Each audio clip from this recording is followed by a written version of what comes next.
மதுரை மெட்ரோவுக்கு ஒப்புதல் கொடுக்க வேண்டும் என பிரதமர் மோடியிடம் எடப்பாடி பழனிசாமி மனு அளித்துள்ளார்.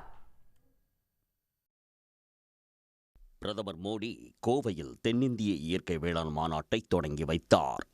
முன்னதாக இந்த மாநாட்டில் பங்கேற்க கோவை விமான நிலையம் வந்த பிரதமர் மோடியை அதிமுக பொதுச் செயலாளர் எடப்பாடி பழனிசாமி நேரில் சென்று வரவேற்றார்.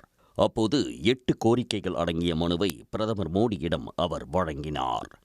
அதில் கோவை மதுரை மெட்ரோ ரயில் திட்டங்களை விரைவில் தொடங்க அனுமதி அளிக்க வேண்டும், கோவை சர்வதேச விமான நிலையத்தை விரிவாக்கம் செய்ய நடவடிக்கை எடுக்க வேண்டும் என கோரிக்கை வைத்தார்.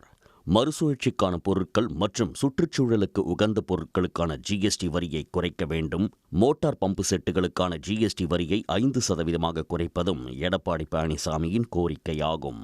கோவை மதுரை மெட்ரோ ரயில் திட்டங்களுக்கு ஒன்றிய அரசு அனுமதி மறுத்த நிலையில் தற்போது பாஜக கூட்டணியில் உள்ள அதிமுகவே இதனை வலியுறுத்தி கோரிக்கை மனு அளித்துள்ளது குறிப்பிடத்தக்கது.